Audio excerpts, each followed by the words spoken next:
Pero bago tayo magpatuloy ay pakilike ang ating video.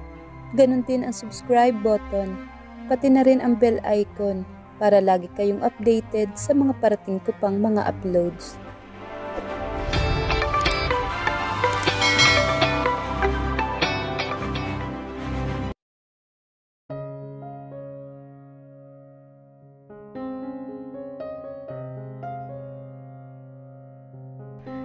Ang sakit lang malaman ang totoo.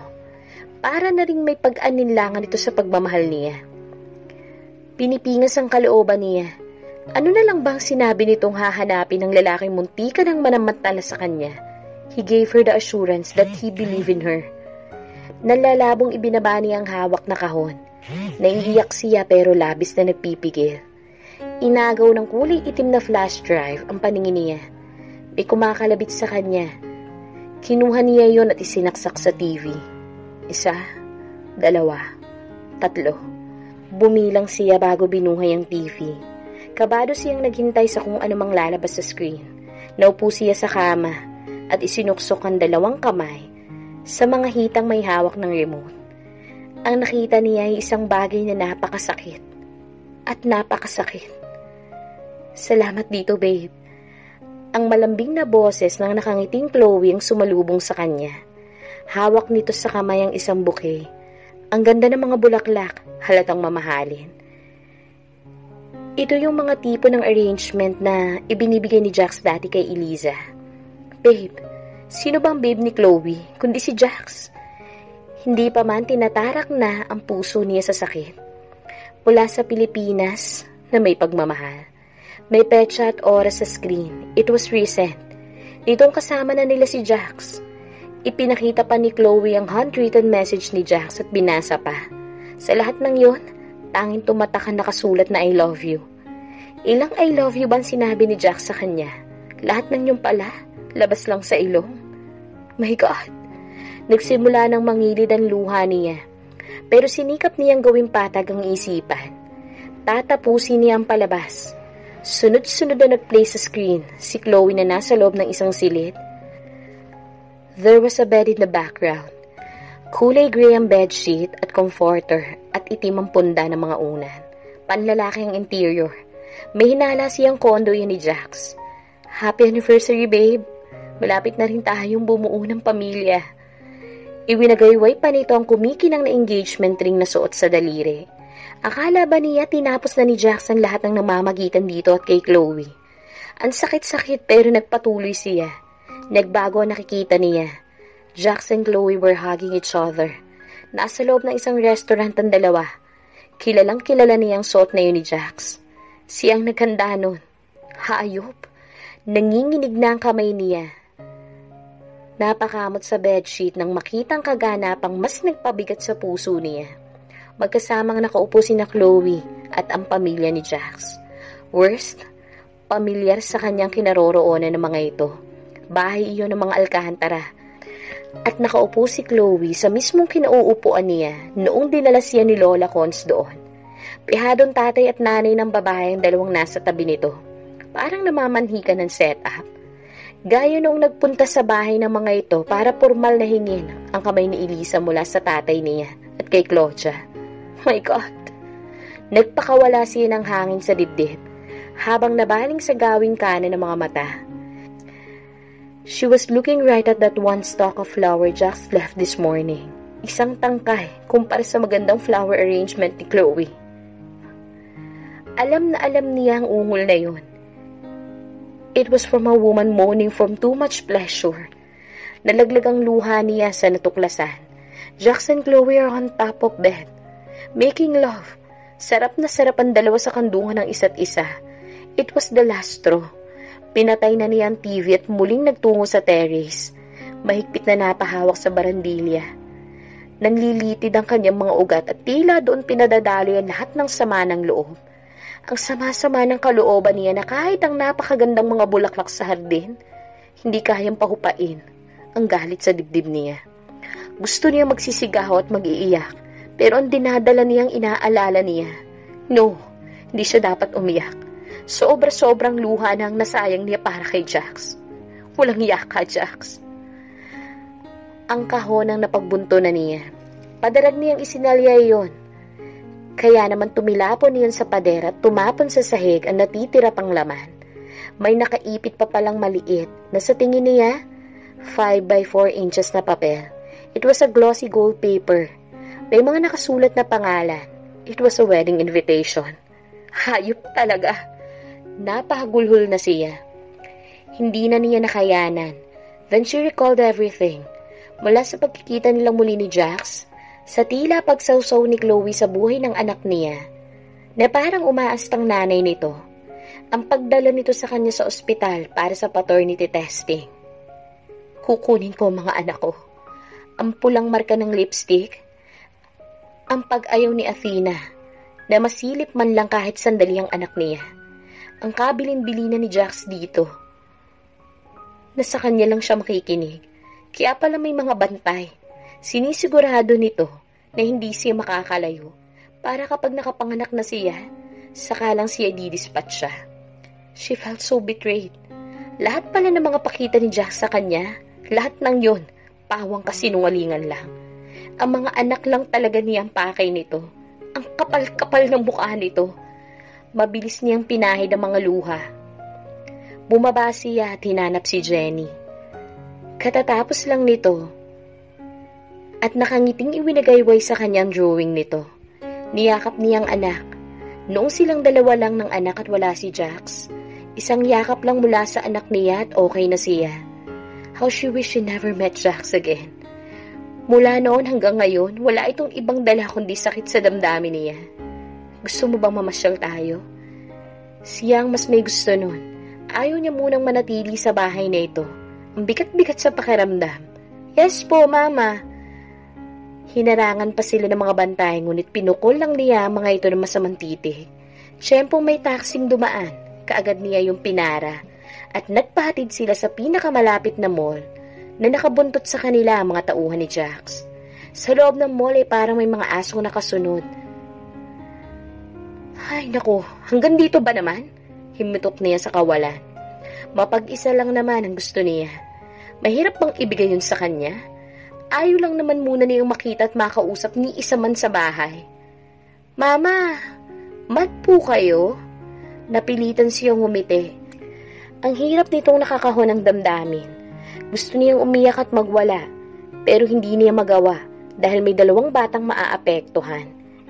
Inakay niya si Jenny, nilapitan ng mga tauhan ni Jax at kinausap. Pwede ba? Hayaan niyo naman kaming makapagsolo ng anak ko? Lubayan niyo naman kami kahit sandali lang. Ma'am, pasensya na ho, pero kabilin-bilinan ho ni Sir na bantayan ho namin kayo mabuti. Presong-presong pakiramdam niya. Hindi pa man nakakasagot ang dalawa, tinalikuran na niyang mga ito. Nilagpasan nilang inuupuan nila sa food court. Pabigat na ang tiyan niya pero kinaya niyang maglakad sa pinakamabilis niya. Halos makaladkad na niya ang anak. Paglingon niya, alertong nakasunod pa rin sa kanilang dalawa. Nag-isip siya ng paraan kung paano masasalisihan ang mga ito. Pumasok sila sa department store at nagkupli sa kumpol ng mga damit. Nakita niyang lumagpas sa kanilang 2 lalaki. Napamasid-masid pa sa paligid. Sinenyasan niya si Jenny na huwag maingay. Na masigurong malayo na mga ito, lumabas sila sa pinagtataguan at naglakad patungo sa kabilang direksyon hanggang sa makarating na sila sa labas ng mall. Nakaramdam siya ng paninikip ng tiyan. Pinakiramdaman niya ang sarili. Sandaling humupa ang sakit, ngunit pagkalipas ng ilang sandali, may contraction na naman siyang nararamdaman. Bakit po, Mama? Napahawak siya ng mahigpit sa kanyang sinapupunan. She is on her 37th week. Anytime manganganak na talaga siya. Napahigpit siya ng hawak sa kamay niya. Kahit anong mangyari, hinding-hindi niya bibitiwan ang kamay ng anak niya. Namahinga muna siya saglit. Sinikap niyang makarating sila ng anak sa gilid ng daan. Ang daming sasakyan dumaraan pero tila naliliyo ang kanyang pakiramdam. Mas tumitindi ang cramps at mas nararamdaman niya ang likod na umaago sa kanyang binti. Nabasag na water bag niya. She was on labor. Contraction ang nararamdaman niya. Jenny, hawak ka lang kay Mama, okay? Masinigpitan niya ang hawak sa kamay ng anak. As if na Ito ang nagpapahupa ng sakit na sumisigid sa kanyang sinapupunan. Napasigaw siya nang muling pumarada ang sakit. Manganganak ka na yata, Ineng. Aba, ang buntis mukhang nagle-labor na. Iilan lang sa narinig niya sa paligid. She was about to ask for help when an unfamiliar voice called her name. Jade! Jade! Mula sa ginagawa, bigla na lang siyang napahinto nang maramdaman ang kakaibang pagkabog ng dibdib. Kanina pa namamarakulyo ang puso niya sa magkahalong damdamin. Pero kapag sumisigid sa utak niya si Jade, mas matindi ang nararamdaman niya. This time, he was worried. Ang mga Elizaldes ay naglalabas ng kanilang pamumuhunan, Jax. Iyon na nagpabalik sa wisyo ni Jack. Nasa conference sila at nagpatawag ang ama niya ng emergency meeting sa top executives ng kumpanya. Early this morning, the news regarding the Aragons pulling away their investments from the Alcantara group of companies hit the morning news. Kaya maaga pa lang umalis na siya nang hindi man lang nakakapagpaalam kay Jade. The whole office was in shambles. They were in chaotic atmosphere. Halatang tensyon sa ama niya. Lionel's action could be the precedence of others to follow. Pahayag ng isa sa mga kaharap. That's a possibility. Ayon naman sa isa pa. Tension was apparent, pero sa kabila nun, nanatiling kalmante ang ama. And just this morning, nakaabot sa kanya ang balitang nagbabalak na mag-aklas sa mga tauhan sa shipyard at ang inakala niyang naplansya ng problema na nangyaring insidente, tila nabuhay na namang muli. In just a blink of an eye, all these problems are past. This is it, son. Wika ng ama sa kanya nang matapos ang meeting at naiwan sila sa silid. Oo, ito na nga. Ito na ang galit at pagganti ni Lionel. Ang hiya at pinga sa pride, ang negosyo ang binalikan. He could have easily influenced other shareholders to acquire their shares, pero mas pinili nito na pilain ang kumpanya nila. This crisis was so much publicized. I'm so sorry, Dad. Huwag, Jax. Napatayo siya. Binitiwan ang listahan ng mga shareholders na maaari mag-withdraw o magbenta ng shares. Si Lionel ay malabong maupo at manood habang umiiyak si Chloe. Sunod-sunod ang pinakawalan niyang hangin sa dibdib. Walang ibang dapat sisihin sa lahat ng nangyari, Dad, kundi ako. Tumabi ang ama sa kanya at tinapik ang braso niya. Look at that, son. Tinuro ng ama ang malaking replika na pinakaunang barkong ginawa ng shipyard nila. Your lolo Fede got a hard time to convince shipping magnates to do business with us. Nagsisimula pa lang kasi noon ang lolo mo. In short, he had no name at mas kilala ang mga bansang Japan at Korea sa shipbuilding industry. Yet, he never backed down. Persistence was one of the characters I admired in him. It was nostalgic how his father reminisced his grandfather's struggles. May mga ups and downs siyang pinagdaanan. However, your lolo rose up with whatever challenges he had to face. Kaya ito, bahagyan itong idinipa ang braso at tinignan ng mga tauhan sa loob at labas ng conference room na makikita mula sa nakabukas na blinds. This is just one of those moments that we will also rise up. We've been here. We will surely surpass every ounce of pains that may come along our way. This is just business, anak. Ang mahalaga, pamilya. Talking to his dad had always been a pleasure. Nagagawa nitong patatagin ang nagkakabuhol-buhol na niyang pakiramdam. Hindi pa man tuluyang humupa ang pakiramdam nang lumapit ang sekretary at nakatanggap siya ng tawag. Kasama mo ba si Tito Franz? This must be an emergency. Ayaw iparinig ni Alexa ang anumang mapapag-usapan nila. Lumabas siya ng conference room at doon kinausap ang pinsan. 3:00 ng hapon ngunit nasa kung saan-saan ito.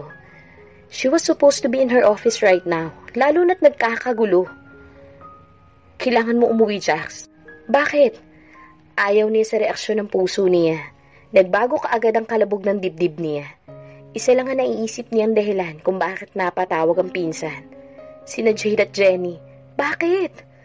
Umuwi ka na lang, okay? Nagsimulang mabuong kaba sa dibdib niya. Uuwi ako. Ang usaping ito ay mas pinipilit kaysa negosyo. Pinasabi na lang niya sa kanyang sekretarya sa ama na aalis muna siya. Nilingon pa siya nito mula sa glass partition ng conference at hallway. Lumulan siya kaagad ng elevator at balisa ang pag-iisip na nag-drive pa uwi ng bahay. He could contain his anxiety. Mas binilisan pa niya ang pagpapatakbo at halos lundagin na niya ang lupa pagkabukas ng pintuan ng kotse at patakbong pumanik sa bakuran. Napasukan niya sa sala si Alexa na nanggagalaite sa galit at sinesermonan ng 2 tauhan. Ano nangyari, Alexa? Tila nataod muna si Alexa nang marinig ang dumadagundong na boses niya. Bago siya nito hinarap, ang 2 lalaki tungo-tungo at naghihintay na mapagalitan niya. Ang mag-iina ko! His fears were confirmed. Sinasabi rin ng takot sa mga mata ng 2 lalaki at sa nag-aalalang titig na ipinukol ni Alexa sa kanya na may hindi magandang nangyayari. Wala man sagot mula kay Alexa, halos liparin na niya ang hagdanan. There was urgency in his movements. Ang gusto niya lang ay ang marating kaagad ang silid na mag-iina niya. He couldn't describe how he felt. Tila sasabog ang puso niya sa walang kasiguradahang sagot at duda. Jade! Malakas niyang tawag, kasabay ng pagsalya sa pintuan. Walang sagot. Kung sa karaniwang pagkakataon, nakangiti ka agad itong lalapit at pupulupot sa kanya at hahalikan siya. Jenny! Anak! God, umalis ba sila? Halos sipain na niyang pintuan ng banyo. Walang senyales na may gumamit nun. Tuyo ang sahig at ang rug. Sunod niyang tinungo ang walk-in closet. Walang pag-iingat na isa-isa niyang binuksan ang lahat ng cabinet. Naroroon pa rin naman ang mga damit ni Jade at Jenny. Ang maternity bag ni baby. Hinanap niya yon kung saan yon maingat na inilalagak ni Jade. Ang tanging wala lang sa mga gamit ay ang maliit na backpack ni Jenny at ang teddy nito na hindi hinihiwalay sa katawan nito kapag umaalis. Umalis? It rang a bell. Umalis? Saan naman nagtungo? Hindi ugali ni Jade ang umalis na lang basta. Naisip niyang tawagan si Nanay Lourdes, ngunit nababahala siyang baka mag-alala ito. Kinuha nito ang phone at tinawagan ang numero ni Jade. Again, it was unattended. Nakailang pindot pa siya. Bullshit. Frustrated na nagpalakad-lakad siya sa loob ng mahigpit na pagkakahawak sa phone. Dinig na dinig ang bawat ingay na nililikha ng pag-apak niya sa sahig. Ang 2 tauhan niya. Jax! Nasaan siya, Alexa? This might answer our question. Isang kulay asul na kahon ang nilapag nito sa mesa. Dumating kanina, ayon kay Marie Chris. Naka-address kay Jade. Binuksan niyo ni Alexa at nilabas mula ro ang 2 papel. Did you have a DNA testing conducted for both of your children? Bumabaon sa balat ang seryosong mga titig na Alexa na para bang isang maling sagot lang sasabog ito sa galit. What is that, Alexa? Balik tanong niya imbes na sagutin. Inagaw niya mula sa kamay nito ang papel at pinasadahan ang basa. Halos malamukos niya ang papel sa tindi ng emosyon. Whoever sent this box to Jade, nangangahulog ang problema. At isang tao lang ang alam niyang may motibo para siraan sila. I swear, I never commissioned any DNA testing. Mapang-uyam na napangiti si Alexa. You can deny it all you want, but not what's inside this flash drive. Itinaas nito ang hawak at sinenyasan siyang sumunod. Nasundan niya si Alexa. Sa flat screen TV sa silid na kasalukuyang may pinalalabas. It was a man and a woman. It was Chloe and him in one of their intimate moments together. Hubot-hubad sila sa ibabaw ng kama.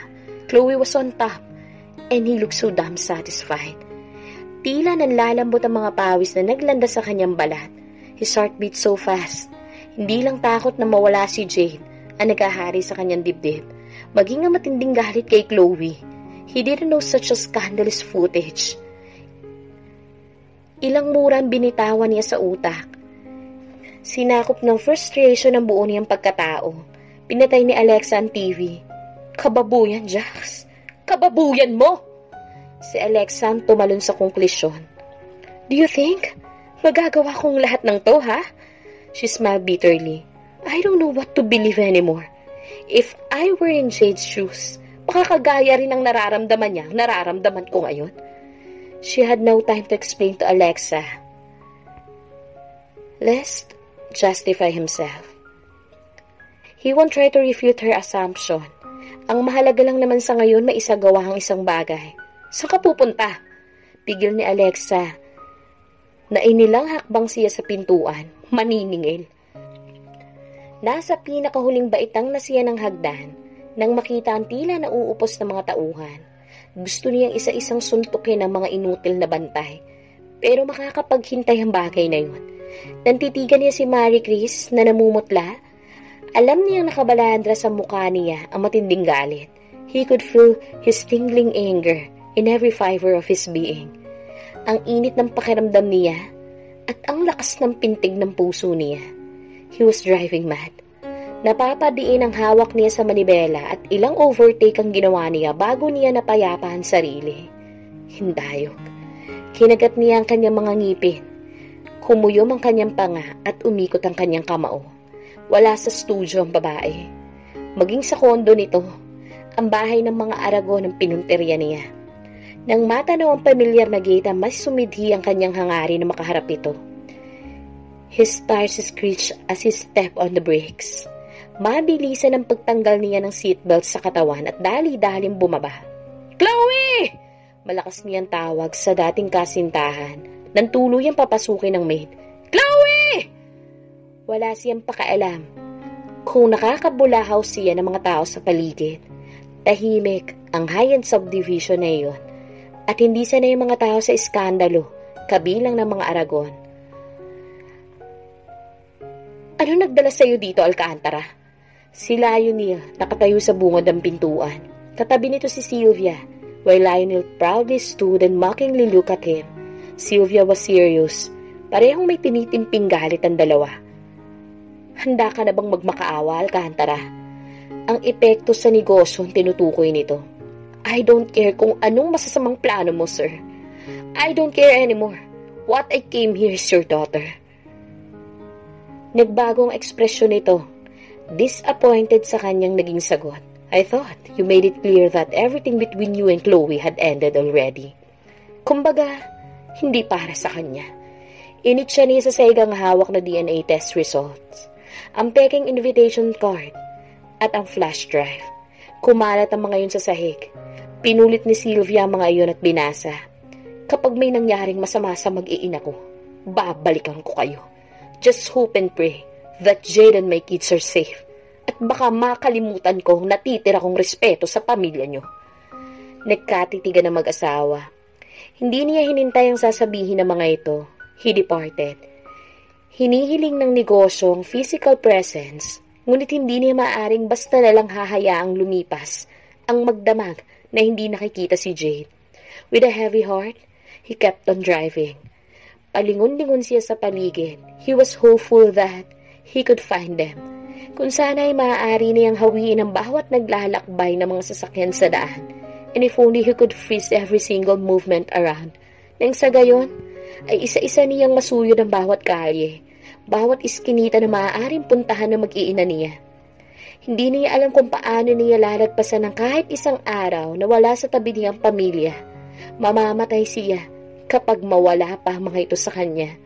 Jade, umuwi ka na please. He whispered his anguish in the air. Kung sana lang ay umabot sa tenga at puso ni Jade ang hiling. Mahal na mahal kita, Jade. Kayo ng mga anak ko. Kayo ng mga anak natin.